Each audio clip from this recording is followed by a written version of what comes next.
Hi, my name's Dan Shaw, and I'm here with Ron Quinn to talk about Vastu, which I won't even try to define.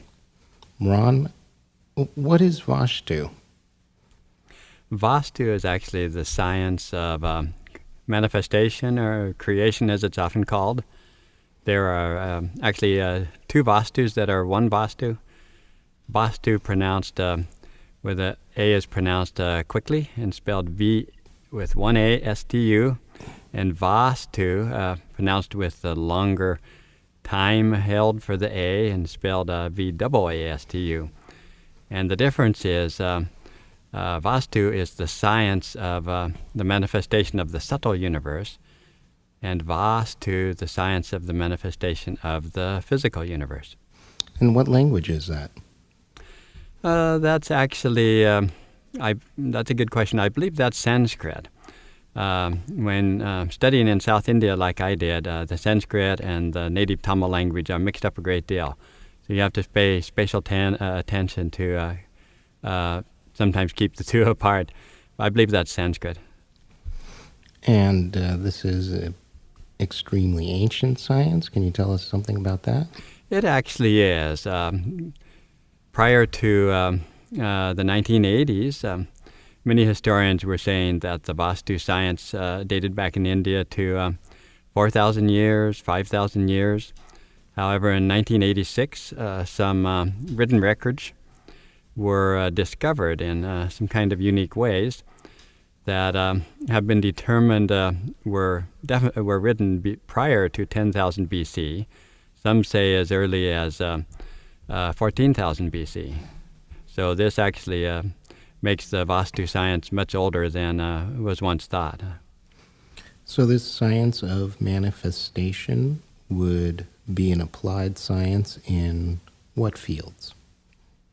Okay, yes, it's actually the applied science for the manifestation of all aspects of creation itself, applied through human creativity. It is generally considered fivefold. The fivefold actually is a large grouping covering basically all of the activities or creativity. And these five aspects are language, often termed as poetry, since all language was poetical in the earlier times of Vastu. So language, music, dance, sculpture, and architecture is often how it's being defined. And this actually includes art, bodily movement, etc., as well as architecture and building. So there's a broad philosophical science and a broad physics that gets applied in each of these different categories. Can you give us an example from architecture, say? Well, that's correct, because architecture is considered in many ways the supreme science, because the Vastu architect is required to understand the science of language, the science of music, the science of dance, quite literally, and the science of art and sculpture as well as that of architecture. The science behind it, the subtle science, is quite literally the science of the manifestation, beginning with the source of energy, sometimes called, in today's terms, the void, beginning with the source of energy. And Vastu goes into a great detail as to what is sometimes called the grammar or the language of manifestation itself through sound and light, the science of time and space into the subtle universe, which is then brought into form through the physical universe through specific boundaries, vibrations, wavelengths, to be very scientific, boundaries which are very much identical to those that a musician employs in creating a musical composition, for instance. So the science of architecture in Vastu is literally called musical science and musical architecture, since the same principles actually apply. So can you give us an idea about what would be the size and shape of a Vastu building? Well, that's an interesting question, because actually we can bring Vastu into just about any kind of design. Today's designs, Oriental designs or modern Western designs, Victorian, Ranch, Cape Cod, on and on. However, there's a rather deep science, which I won't go into much detail here, which we teach in our workshops, and this is the understanding of the subtle. Quite literally, it is based on the science of the manifestation of the subtle atom. This is the science of how the subtle atom vibrates and changes form in its manifestation into the physical universe. So the subtle atom is squarish in form, and the primary major changes that take place through activation, what is called self-spin in Vastu science, are the octagonal and then the circular form, which is the full manifestation of that subtle form into the holographic universe of the physical dimension. So when we look at architecture, at building architecture, we actually determine the type of energy that the building is going to be designed for, that is desired in the building, and we choose the geometrical form accordingly, which includes not only the square, the rectangle, the octagonal, the circular, but many other forms as well. So there's a deep science, and it's called the language, as well as the musical science of Vastu into architecture. And exactly how would one translate dimensions of a building into musical notes, or geometric shapes into musical notes? Is that something that Vastu talks about? That's correct. In fact, it is actually a very clear and explicit part of the Vastu science, making it very fascinating. To give a little explanation of this science, Vastu science everything that we do begins with what is called the pure inner consciousness. This is not associated with the physical brain. The pure inner consciousness, the cosmic consciousness, these are one and the same, identical. So all impulses for creation and manifestation begin as pulsing, or a pulse of energy within the inner consciousness from the void outward. And the first manifestation that takes place, in a very real sense, the first pulse, is that of feeling or sound, which contains light. And there's a dance of light and sound throughout the entire process then of manifestation and creation, as light manifests sound. So these pulses are defined in through their journey from what is called the dot, and then through various aspects of the line into form, into the subtle form of what is called the atom of light and the atom of sound in Vastu. So it actually takes us through the subatomic particles of atom of light and sound. And then through this understanding, the wavelength of light, as well as the frequency of the sound wave, at the moment that energy crosses into matter in its manifestation, this is defined as an explicit measurement, a micro measurement in Vastu. So this measurement is magnified many times until it reaches a measurement that is considered practical to use. So then this measurement, which is a light wave, is actually brought into the measurements of each and every building, as well as art and sculpture. And in the same way, this measurement is replicated precisely as a frequency and a sound wave in music and in language. So every building is designed with what is called an energy grid layout, or the Vastu Purusha Mandala. And the geometrical form, whatever that form is then also defined by these specific measurements, which are identical to the musical notes measured through the light waves themselves.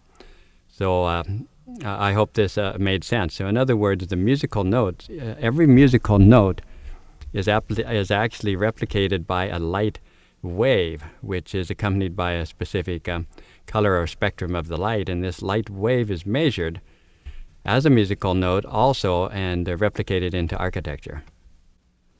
That sounds a lot like modern physics. Tell us something of this recent discovery of documents talking about how ancient this science is and the documents that are the basis of this science. Some million verses, you say? Yes, recently there have been rediscovered approximately 1 million verses which have been lost as far as to the cultural knowledge in South India, I am told, for 10,000 years. This can kind of stretch the imagination a little. And one such, the primary discovery took place through, I understand, a private library that had been in a family for many, many, many generations, and a traveling, what we would call in English a bard, a traveling professional bard, which, like many aspects of the culture and the caste in India, is actually handed down from generation to generation. This bard, who seems to be quite an ordinary and common and humble gentleman, actually has a very remarkable memory to the way of thinking of myself and many others. He asked for admittance into this library and was given special admittance. And he was especially interested in an unused portion of the library where the manuscripts were heavy with dust and had obviously not been noticed or worked with for many years. These were, I believe, palm leaf manuscripts, which can be very long-lasting. I've seen some of these, so I'm not sure what the actual date on these was. I haven't been able to find out if there was a carbon dating or anything like that, because they obviously had probably been transcribed by a scribe from some older documents. However, this bard memorized this entire set of manuscripts, which he recognized as being written by probably the same author along the same subject, and he memorized 1 million verses, which could very easily be translated into something like 400 million words. So this was a tremendous undertaking. And what he had memorized, which he was capable of doing in his profession, was what is called the ancient original Tamil, sometimes called the Prakrit language. And this language has basically not been in use as such for, several millennia, except possibly used some by the traditional bards. So he memorized these verses and came to the government of Tamil Nadu, a state in South India, and they were very interested and had their scribes write down from his memory the words on these manuscripts. But there's been great difficulty, even among top scholars, in translating and understanding the words of their original language. Then Dr. V. Ganapati Stapati got into the picture, who is a traditional Vastu Stapati, with this heritage handed down unbroken in his ancestry for literally millennia. And he, with about 10 years of intense study, was actually able to break through and clearly translate the language. And now there are others assisting him. But these manuscripts have been identified and found to have been written by a man named Mayan 10,000 to 14,000 years ago. 10,000 to 14,000 BC. And many say, Dr. Stapati asserts very definitely that Mayan was the founder of the Vastu science.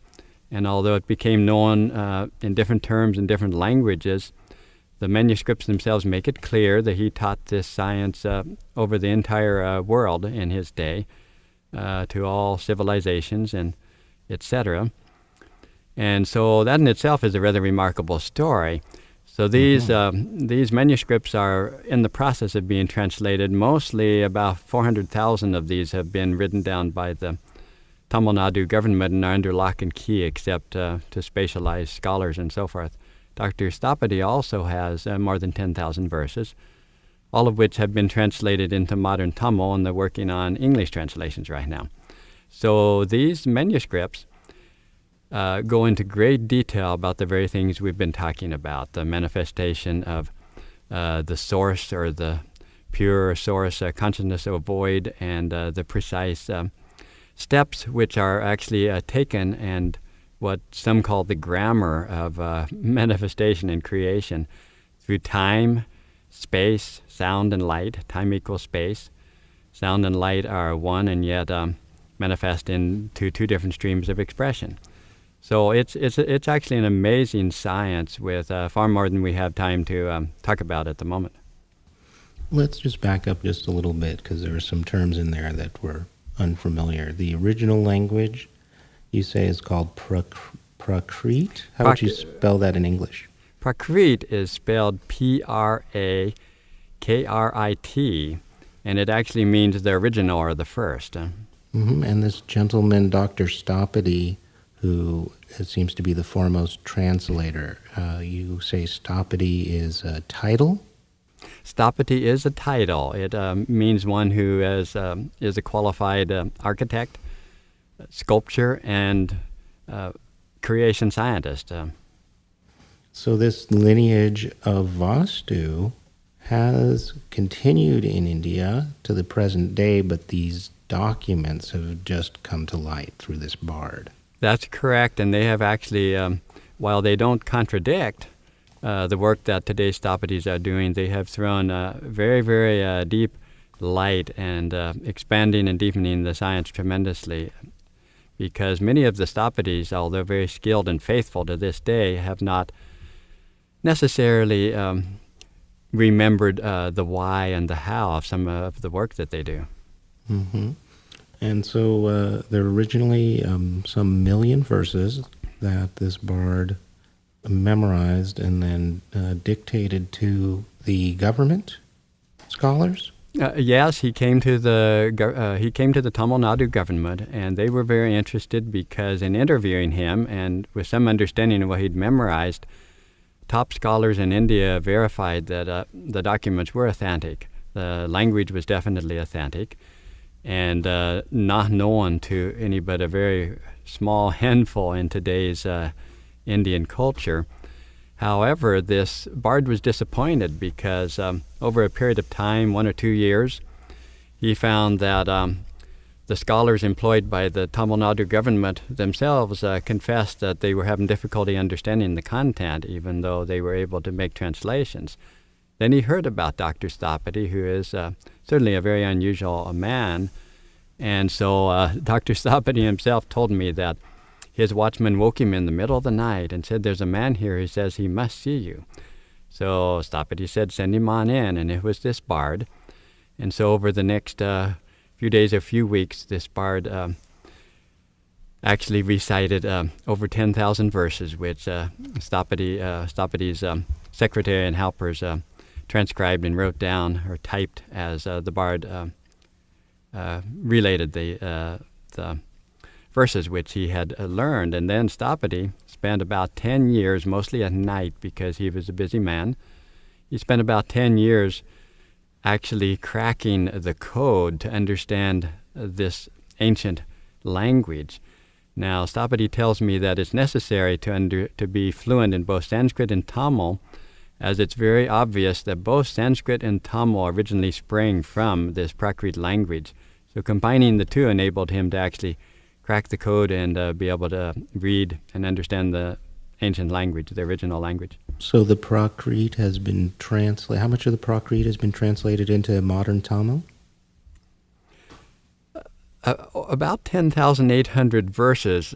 More has been translated. However, much of what has been translated is not entirely intelligible, which is why the bard got discouraged and came to Dr. Stopity. Stopity has translated about 10,800 verses in very intelligent, clear language. In modern Tamil? In modern Tamil. And how is the progress on translating that into English? Well, we have one book, which was actually a full book written by Mayan in probably about 13,900 BC, called the Ainteram. The word Ainteram literally means the 5 steps of manifestation. In other words, Mayan says that there are 5 steps from the void or the source into full physical manifestation. And so this is the Ainteram is kind of like an introduction to Vastu science, and is composed of about 800 verses, which have been translated into English, so these copies are available. However, they are right now also busy retranslating the Ainteram to make it even more intelligible. So how could folks get a hold of a copy of the Ainteram? And could you spell that for us? We usually spell it Aintiram.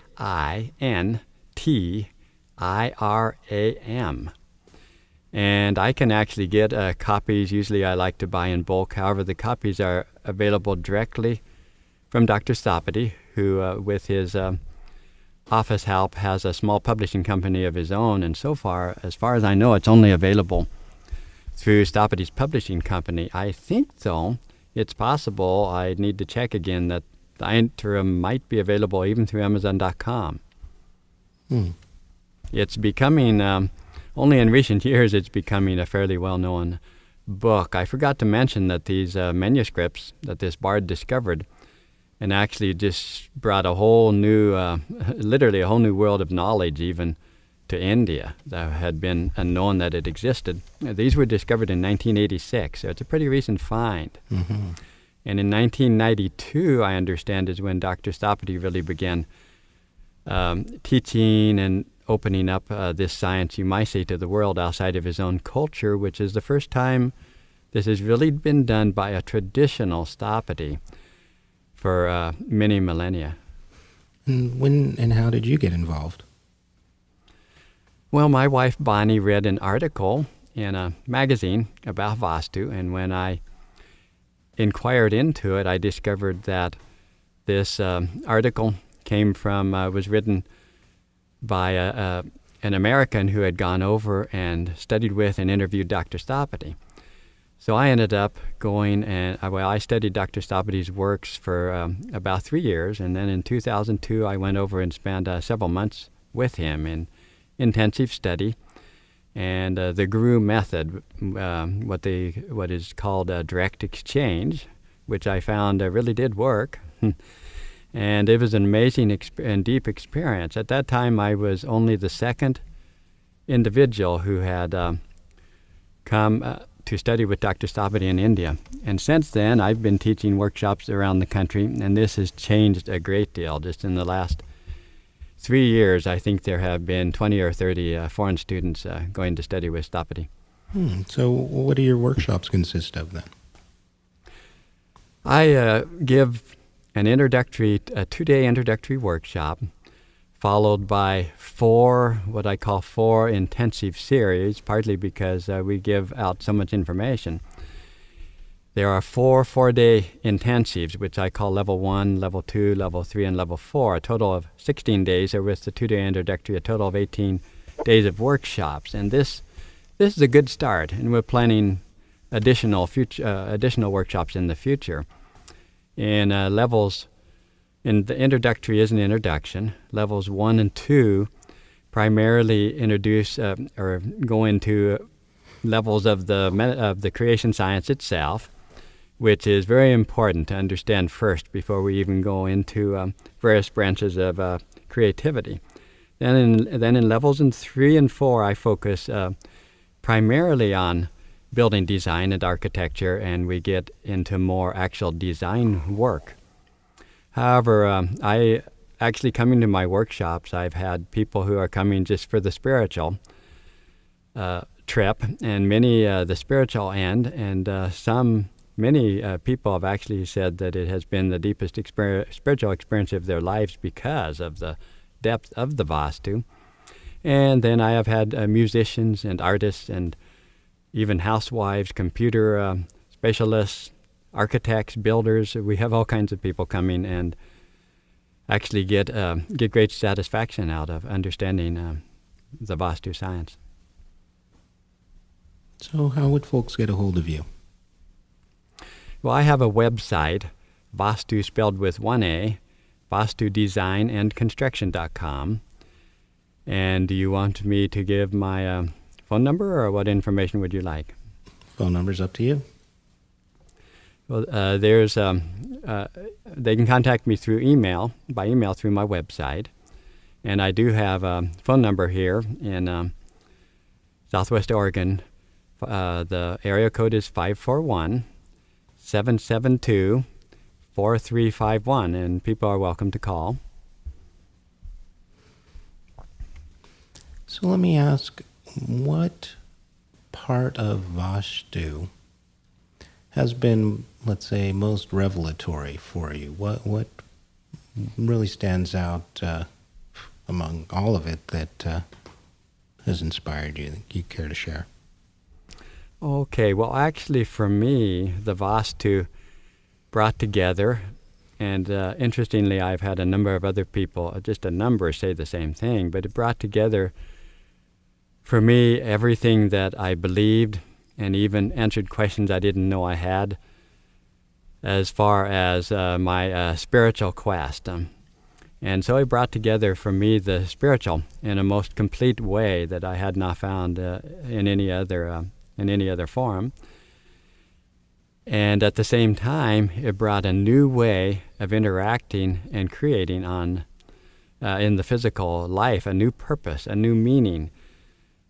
Through the Vastu science, the Vastu says that architecture, for instance, as well as in the other arts, is quite literally the art of creating miniature spaces of heaven on the planet Earth. And the goal is to expand those miniature spaces until the entire planet Earth vibrates with that resonance that is brings harmony between the physical and the subtle spiritual dimensions. And this is quite literally done by understanding both the geometrical form and also the sound waves and the light frequencies we were talking about. Because I didn't quite get into this detail, but we measure sound waves and light frequencies very carefully and bring them into attunement in all of our work, just like a musician will fine-tune a musical instrument. And so our work is very much the same science. It's really identical, even though it takes different angles. So there's a profound purpose that what we are doing is benefiting the people that we are doing it for, as well as the environment and the planet, and we ourselves are always benefited. Many people will be familiar with the term feng shui, which has to do with the Chinese art of placement. Right. And this is similar in some ways. Could you use Vastu as a verb and say, well, I've got this house, how can I adapt it more to the principles of Vastu? Can I Vastu my Cape Cod? Sure. How would I do that? Mm-hmm. Oh, sure. In fact, I've gotten called on for quite a few remedial projects. Mm-hmm. And what we look at is what is practical and what the owners or those who live there are capable of, and what is practical both financially and so forth. So sometimes the remedial action might be some pretty small things, and other times it might entail some real remodeling. So that can vary a lot. But yes, the Vastu, definitely, we look at all of these things, and the colors, we do look at placements and etc. However, the real focus of the Vastu science is to build a home that is so resonantly in tune and in harmony, brings such a powerful resonant harmony between the material universe and the subtle spiritual universe, that this building becomes like a person with a very, very strong immune system, so that even if there are some things a little out of kilter or out of harmony, the building will actually neutralize those and harmonize all aspects of the building. So that's the primary focus, is actually to create buildings and communities, etc. Even the measurement of boundaries between states, countries, etc., when measured in this way, actually will bring harmonic notes and help to bring a harmony of consciousness to the people involved. So it's pretty vast in its implications, as well as can be applied in very simple and very local ways. My work with Vortex Maps has much to do with earth energies. Can you tell us something about the Vastu approach to earth energies? Well, yes, and I won't get much into that. That would be interesting even for personal discussion between you and I at another time. However, the Vastu does define the earth itself into, again, the Vastu Purusha Mandala, or the energy grid, and through the musical frequencies and the light waves.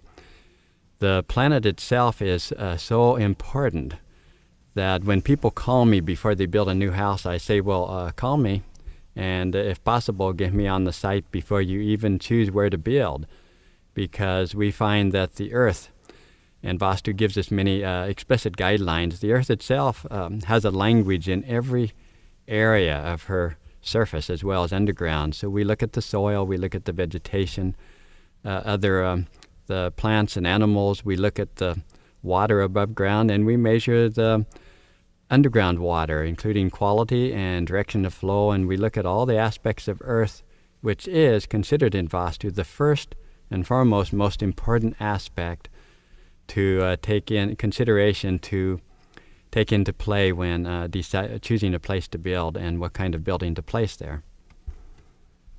Can folks visit Vastu buildings in the U.S.? Where can they go to actually experience buildings that have been built with these principles?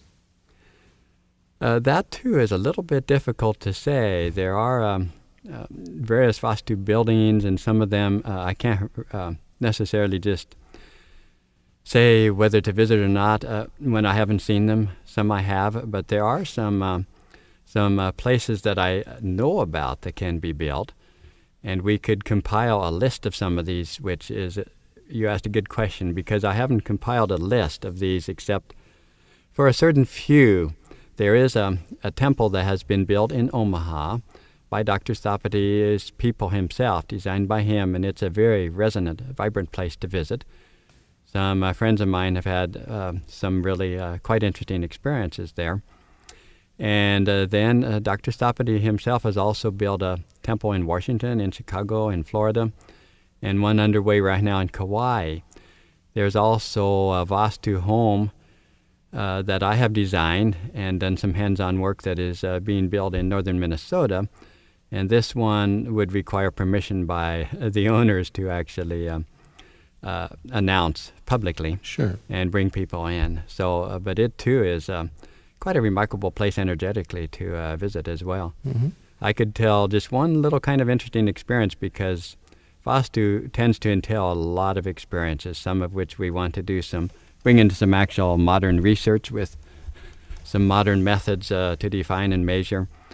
However, a couple years ago, I designed, and a building contractor was hired to build a barn, a post and beam barn.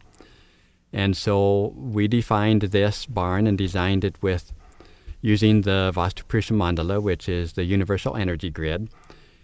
And the posts themselves were placed at explicit points along the grid.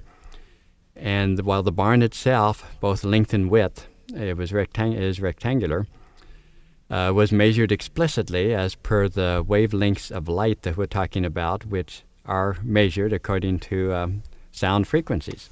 And so the building contractor, who knew nothing about Vastu, he and his crew had their radio playing in the middle of the barn construction.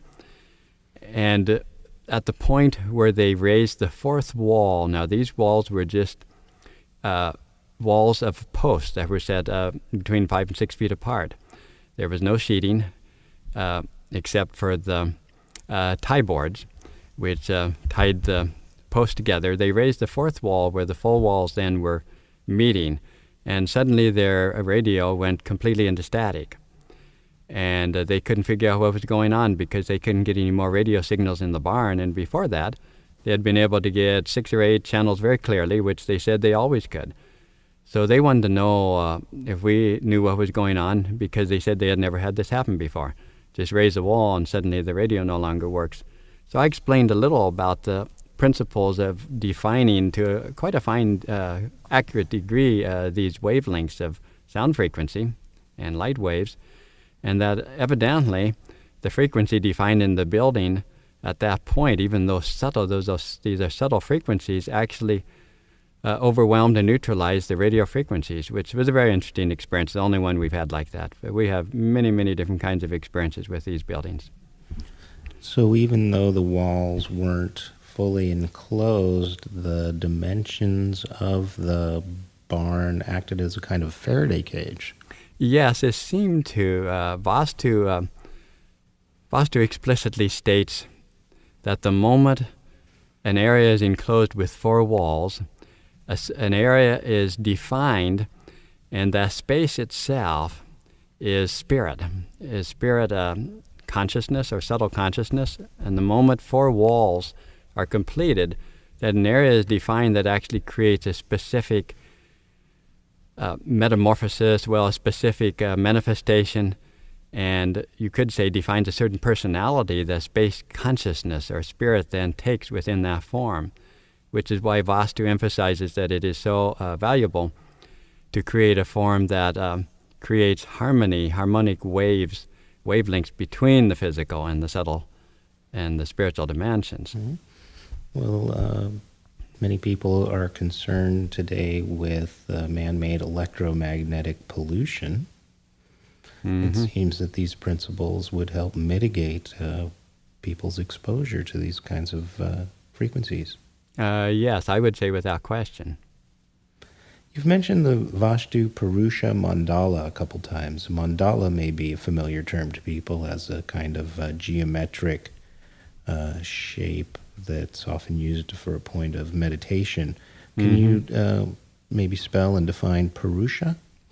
Okay, Purusha is spelled P-U-R-U-S-H-A.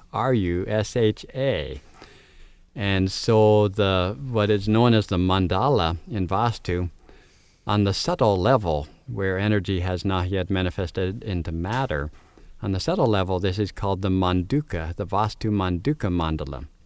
And I won't go into full explanations what that means, but that actually means the energy at that point has kind of a jumping process. The energy waves are actually jumping, what we could call standing fields of energy. They're very subtle. And so as the Manduka Mandala, the Vastu Manduka Mandala, moves to alchemy, into the processes of manifesting into its image, into the physical manifestation, this becomes the Vastu Purusha Mandala. Purusha actually, there's quite an interesting mythical story. I don't know if you want to hear it right now. However, Purusha has to do with the sound, the subtle sound frequencies and the subtle light frequencies becoming both audible and visible. And in this very process, the audible sound frequencies and the visible become the physical form, filled with the physical sound vibrations and the physical light form. Thus, Purusha is literally the physical manifestation of the subtle. So tell us, you've got some workshops planned. Dr. Stopity will be visiting the U.S. Tell us about that. Yes, Dr. Stopity, there's someone who has moved to Ashland, a lady by Renee Laffery, who filmed one of my workshops back in 2003 and became very fascinated with Vastu. And she has been touring with Stopity and filming his tours. And so she is leaving Ashland in about a month now and going on tour with Dr. Stopity in Canada and in Europe, several places. And at the end of his tour, he's going to visit Ashland. It will be his first time to be here. He's been in the U.S. a number of times. He's going to visit Ashland, and we will definitely hear him lecture.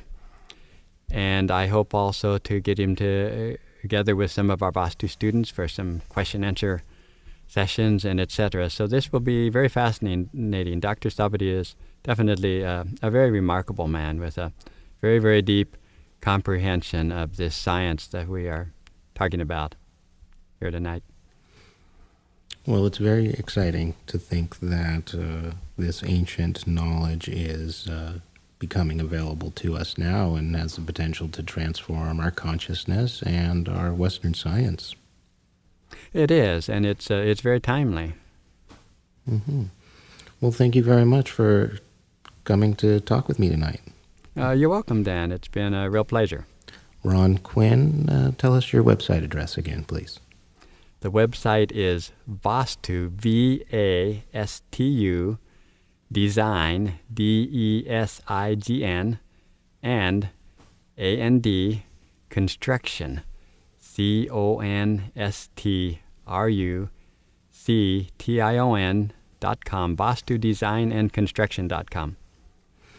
Well, very good. Thank you very much for your good work, Ron. Thank you.